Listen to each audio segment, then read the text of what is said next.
खिंचाए भरे हुए खिंचाए तो लिख तो फोटो खींचो।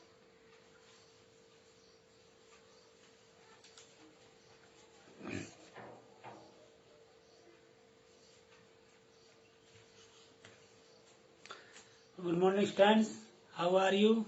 कैसे हैं आप लोग? आशा करता हूँ आप लोग ठीक होंगे। स्टूडेंट, आज जो अपना टॉपिक है वो है रासायनिक अभिक्रियाएं एवं उनके प्रकार, यानी कि chemical reaction and type of chemical reaction, यानी कि रासायनिक अभिक्रियाएं और रासायनिक अभिक्रियाओं के प्रकार। ठीक है, तो आपने स्टूडेंट जनरली मैटर पढ़ा होगा, मैटर पिछली क्लास में पढ़ा होगा, यानी कि पदार्थ। ये जो मैटर्स होते हैं, पदार्थ होते हैं, इनमें हमेशा कुछ ना कुछ चेंजिंग होती रहती है। चेंजिंग होने का कारण क्या होता है? क्योंकि जितने भी पदार्थ हैं वो अपनी स्टेबिलिटी को प्राप्त करना चाहते हैं। ठीक है, जिसके कारण उनमें बहुत सारे चेंजेस वगैरह होते हैं। ठीक है, अब चेंजेस जो होते हैं वो दो प्रकार के होते हैं। दो प्रकार के चेंजेस मतलब भौतिक परिवर्तन और रासायनिक परिवर्तन, यानी कि फिजिकल चेंज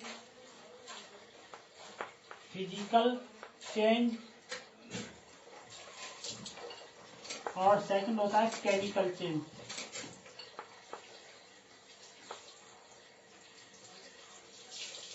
ठीक है, फिजिकल चेंज क्या होता है? यानी कि भौतिक परिवर्तन। भौतिक परिवर्तन वो परिवर्तन होते हैं जिसमें कोई पदार्थ यानी कि उसकी अवस्था या आकार में तो परिवर्तन हो सकता है, लेकिन उसके केमिकल प्रॉपर्टीज, रासायनिक संगठन, मॉलिक्यूलर वेट, इनमें परिवर्तन ना हो। ठीक है, भौतिक परिवर्तन क्या होता है? यानी कि जब किसी पदार्थ के रासायनिक गुणों में अंतर ना हो। ठीक है, जैसे आपने देखा होगा जो बाष्पीकरण की क्रिया होती है वो भौतिक परिवर्तन में आता है। ठीक है, जैसे पानी होता है, पानी क्या हुआ? गर्म किया, गर्म करने के बाद बाष्प बदल गया, और बाष्प को पुनः ठंडा किया, जल में बदल गया, जल को और ठंडा किया तो किस में बदल गया? बर्फ में बदल गया। तो ये जो परिवर्तन है, ये जो चेंजेस हैं, ये सब किस में काउंट होते हैं? ये काउंट होते हैं फिजिकल चेंज, यानी कि भौतिक परिवर्तन। ठीक है, इनके मॉलिक्यूलर स्ट्रक्चर्स में कोई चेंजेस नहीं होते हैं, मॉलिक्यूलर वेट में कोई चेंजेस नहीं होते हैं। ठीक है, तो वाष्पन की क्रिया हो गई और बहुत सारी क्रिया हो गई, तो ये सब किस में काउंट होती हैं? Physical changes. ठीक है, दूसरा है रासायनिक परिवर्तन। रासायनिक परिवर्तन क्या होते हैं? यानी कि ये वो परिवर्तन होते हैं जब किसी पदार्थ के विभिन्न प्रकार के आकार में, रासायनिक गुणों में, मॉलिक्यूलर वेट में परिवर्तन होने लगता है, तो वो परिवर्तन कहलाता है रासायनिक परिवर्तन या केमिकल चेंजेस। ठीक है, केमिकल चेंजेस कहलाता है। ठीक, जैसे आपने देखा होगा फर्मेंटेशन की जो क्रिया होती है वो रासायनिक क्रिया होती है। ठीक है, जल के अणु का बनना जो क्रिया होती है वो भी कैसी क्रिया होती है? रासायनिक क्रिया होती है। ठीक है, जिसमें क्या होता है?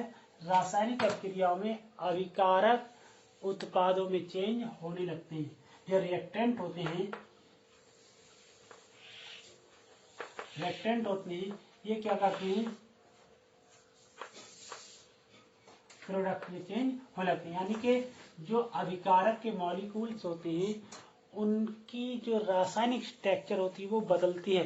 ठीक है, यानी कि जो अभिकारक के मॉलिक्यूल्स होते हैं उनके बीच में जो बॉन्डेज होते हैं, बॉन्ड का मतलब बंध, जो बॉन्ड होते हैं वो बॉन्ड टूटते हैं और टूट करके अभिकारक के मॉलिक्यूल्स फिर से रीअरेंजमेंट होते हैं, मतलब उनकी जो बनने की जो व्यवस्था होती है वो फिर से पुनः अणुओं की रीअरेंजमेंट होने से प्रोडक्ट बनता है। और प्रोडक्ट के बनते समय उनके अणुओं के बीच में नए बॉन्ड आ जाते हैं, केमिकल बॉन्ड बनते हैं, जिससे उनकी केमिकल प्रॉपर्टीज भी चेंज हो जाती है। समझ में आ रहा ना? तो ये जो चेंजेस होते हैं ये सब कहलाते हैं केमिकल चेंजेस या रासायनिक परिवर्तन। ठीक है, ध्यान समझने को। रासायनिक परिवर्तन का मतलब होता है जब किसी रिएक्टेंट के गुणों के, रिएक्टेंट के जो गुण होते हैं वो परिवर्तित होकर प्रोडक्ट में बदल जाती है, यानी कि इसके जो अणु होते हैं, अणु की जो व्यवस्था होती है, अरेंजमेंट होता है, वो अरेंजमेंट बिगड़ जाता है, टूट जाता है, उनके बीच जो केमिकल बॉन्ड होते हैं वो भी टूटते हैं। ठीक है, जिसके कारण वो फिर से रीअरेंजमेंट करते हैं और प्रोडक्ट का निर्माण करते हैं। ठीक है, अब देखो जो केमिकल चेंजेस होते हैं इनमें अभिक्रियाएं होती हैं, ये जो परिवर्तन आते हैं ये रिएक्शन के द्वारा आते हैं। ठीक है, अब हम पढ़ते हैं केमिकल रिएक्शन यानी कि रासायनिक परिवर्तन। क्या पढ़ते हैं? Chemical reaction. केमिकल रिएक्शन जो रासायनिक अभिक्रियाएं होती हैं वो रासायनिक अभिक्रिया में क्या होता था, जो रिएक्टेंट होते हैं उनके अणुओं में रीअरेंजमेंट होते हुए नए प्रोडक्ट का बनना। ठीक है, ये केमिकल रिएक्शन होती हैं। अब जो केमिकल रिएक्शंस होती है स्टूडेंट्स, ये कई प्रकार की होती हैं, इनको बारी बारी से हम पढ़ते हैं। ठीक है, नंबर हम पढ़ते हैं योगात्मक या एडिशन रिएक्शन। ठीक है, क्या पढ़ेंगे? Addition reaction. ठीक है, इसको बोलते हैं योगात्मक अभिक्रियाएं। क्या बोलते हैं? योगात्मक अभिक्रियाएं। ये जो योगात्मक अभिक्रियाएं होती हैं, इन अभिक्रियाओं में क्या होता है, जो पदार्थ या तत्व या यौगिक होते हैं उनके अणु दूसरे अणुओं के परमाणुओं से जुड़कर नए पदार्थ को बनाते हैं। ठीक है, इनको कहलाते हैं एडिशन रिएक्शन या योगात्मक अभिक्रिया। जैसे मैं इसका अगर कोई एग्जाम्पल लूं तो ये सल्फर हो गया। सल्फर की जो ऑक्सीजन से क्रिया की जाएगी यानी कि ऑक्सीजन सल्फर से जुड़ेगी और जुड़ने के बाद ये क्या बना देगी, SO2 यानी कि सल्फर डाइऑक्साइड। ठीक है, और ये कब होती है, यानी कि गर्म करने पर। ठीक है, बर्निंग या जलाने पर। ठीक है,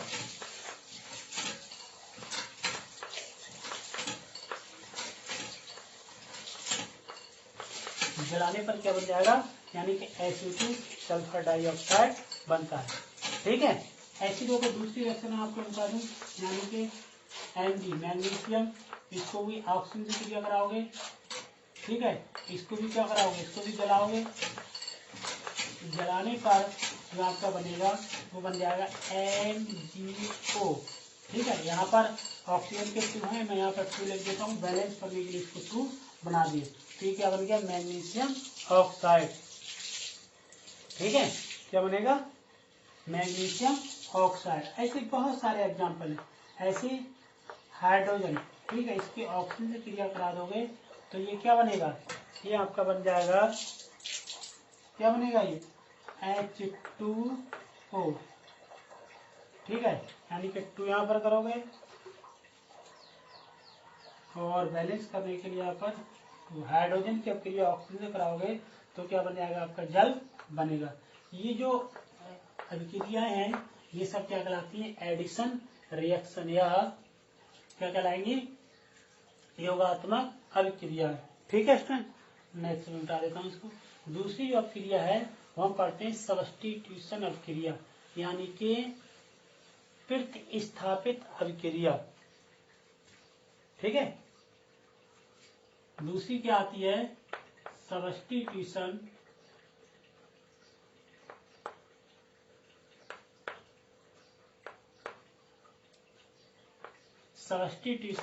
रिएक्शन। ठीक है, इनको बोलते हैं प्रतिस्थापित अभिक्रिया। प्रतिस्थापित अभिक्रिया देखो, जैसे इसके नाम से आ रहा है प्रतिस्थापित। जब रिएक्शन होती है, रिएक्शन के समय क्या होता है, अभिकारक के एक अणु दूसरे अभिकारक के अणु को विस्थापित करके उसकी जगह स्वयं ही लग जाता है, तो वो क्या कहलाती है, प्रतिस्थापित अभिक्रिया। ठीक है, जैसे इसमें क्या होता है, यौगिक का अणु होता है तो यौगिक का अणु उसकी जगह पर स्थित हो जाता है और उसको हटा देता है। ठीक है, उनको क्या बोलते हैं, प्रतिस्थापित अभिक्रिया। जैसे मैं एग्जाम्पल ले लूं तो ये होता है CuSO4 कॉपर सल्फेट में अगर आयरन की अभिक्रिया करा दी जाए तो इसमें क्या होगा, देखो जो आयरन होगा इसकी जगह प्रतिस्थापित हो जाएगा और बन जाएगा FeSO4 + Cu यानी कि आयरन ने कॉपर को विस्थापित कर दिया। किसको विस्थापित कर दिया? आयरन को।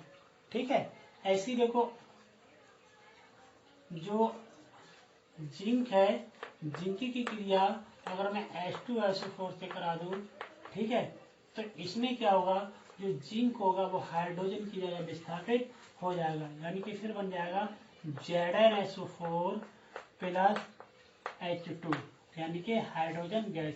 ये हो गया आपका फेरस सल्फेट, ये हो गया जिंक सल्फेट, यानी कि ये इसकी जगह विस्थापित हो जाएगा। ठीक है, और तब बन जाएगा आपका प्रोडक्ट जिंक सल्फेट। ठीक है, बहुत सारी ऐसी रिएक्शन होती हैं। ये सेकंड रिएक्शन हो गई। थर्ड रिएक्शन देखो, ये CH4 मेथेन, मेथेन की मैं अगर Cl2 से क्रिया कराऊं, ये क्लोरीन कारण भी कहलाता है, लेकिन यहाँ पर हम प्रतिस्थापित क्रिया करेंगे। यहाँ पर क्या होगा, यानी कि Cl या क्लोरीन का एक परमाणु मेथेन के हाइड्रोजन परमाणु इसकी जगह रिप्लेस हो जाएगा, यानी कि ये बन जाएगा CH3Cl प्लस HCl। ठीक है, ये हो जाएगा आपका मेथिल क्लोराइड। नेम भी याद रखना स्टूडेंट। ये फेरस सल्फेट बनेगा फर्स्ट रिएक्शन में, सेकंड में जिंक सल्फेट, और ये क्या बनेगा, मेथिल क्लोराइड। मैं इसके नेम लिख दे रहा हूँ, ये क्या बनेगा, जिंक सल्फेट। ठीक है, ये आपका sorry ferrous sulphate, ferrous sulphate. ये क्या बनेगा, जिंक सल्फेट, जिंक सल्फेट। और ये आपका बनेगा मेथिल क्लोराइड, मेथिल क्लोराइड। ठीक है, तो इस तरीके से ये क्या कहलाती है, सब्स्टिट्यूशन रिएक्शन। ठीक है, यानी कि इनको बोल सकते हैं प्रतिस्थापन अभिक्रियाएं। क्या बोलेंगे, प्रतिस्थापन अभिक्रियाएं। ठीक है, ये बात समझ में आ गई होगी। सब्स्टिट्यूशन अभिक्रिया वो अभिक्रिया होती है, वो रिएक्शन होती है जिसमें अभिकारक के अणु दूसरे अभिकारक के परमाणु हटाकर स्वयं उसकी जगह स्थापित हो जाते हैं। ये कहलाती है प्रतिस्थापन अभिक्रिया। जैसे मैंने कॉपर सल्फेट का एग्जांपल लिया है, यहाँ पर कॉपर सल्फेट को और आयरन के साथ अभिक्रिया कराई जाती है, तो आयरन कॉपर को विस्थापित कर देता है। ठीक है, इस तरीके से ये क्रिया क्या कहलाएंगी, आपकी सब्स्टिट्यूशन रिएक्शन। ठीक है स्टूडेंट, नेक्स्ट रिएक्शन देखो आपकी आती है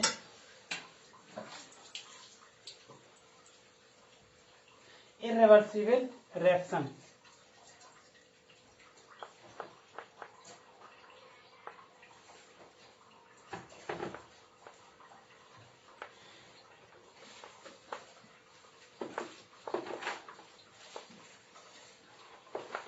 ये होगी थर्ड नंबर की अनुत्क्रमणीय अभिक्रिया है। अनुत्क्रमणीय अभिक्रिया क्या होती है, देखो अनुत्क्रमणीय अभिक्रिया वो अभिक्रिया होती हैं जिनमें अभिक्रिया हमेशा एक ही डायरेक्शन में चलती है। एक ही डायरेक्शन का मतलब यानी कि हमेशा अभिक्रिया रिएक्टेंट से अभिकारक से प्रोडक्ट की ओर चलती है। ये वन डायरेक्शन अभिक्रियाएं होती हैं, यानी कि वे अभिक्रियाएं जो एक ही दिशा में संपन्न होती हैं उनको बोलते हैं इरिवर्सिबल अभिक्रियाएं। ठीक है, इनको बोलते हैं अनुत्क्रमणीय अभिक्रियाएं। अनुत्क्रमणीय